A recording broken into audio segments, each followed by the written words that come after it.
Sir आजकल पति पत्नी के रिश्तों में कलह और कानूनी झगड़ों के चलते देखा जा रहा है कि पुरुष काफ़ी हद तक खुदकुशियां कर रहे हैं। अभी रीसेंट एग्जांपल है कि बैंगलोर में एक इंजीनियर ने खुदकुशी करी और एक लंबा वीडियो समाज के साथ शेयर किया, अपना दर्द बयान किया। इस सब के लिए कौन जिम्मेदार है? समाज जिम्मेदार है, पति जिम्मेदार है, पत्नी जिम्मेदार है या कानून? आपकी शादी हो गई? नहीं सर। बधाई हो।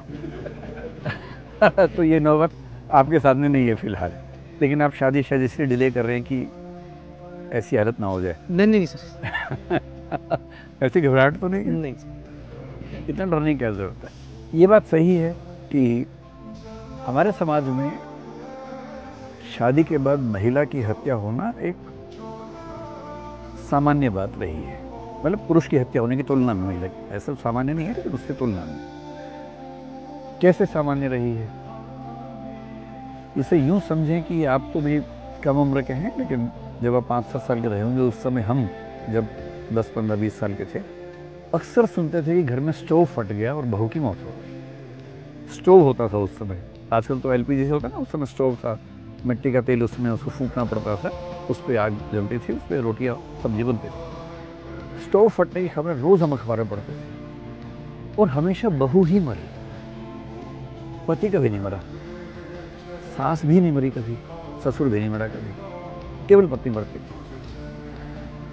और तब दहेज हत्या के लिए मान लिया गया कि स्टोव को मतलब इस तरह से कर देना कि फट जाए बहू की उपस्थिति में, सबसे आसान तरीका है। ये बात 1980s-90s की मैं कर रहा हूँ, ये बहुत बढ़ गया था। मैंने अपनी आँख से एक ऐसा केस देखा जहाँ दीपावली पे एक परिवार ने अपनी बहू को एक कमरे में बंद किया जहाँ सारे बम रखे हुए थे और उसने आग लगा दी। बमों से झुलस के वो औरत मरी। उसकी उम्र कितनी थी? 26-27 साल की। मैंने आज तक ऐसा केस नहीं देखा जिसमें कोई दामाद इस तरह से मरा हो, क्योंकि हमारे समाज में उसकी जरूरत नहीं है। बहुएं मरती हैं, हम आदी हैं, अभ्यस्त हैं। तो जब ये बहुत हो गया तो सरकार को एक एक्ट बनाना पड़ा। एक्ट क्या बनाना पड़ा? आईपीसी में 498 में संशोधन किया, 498A।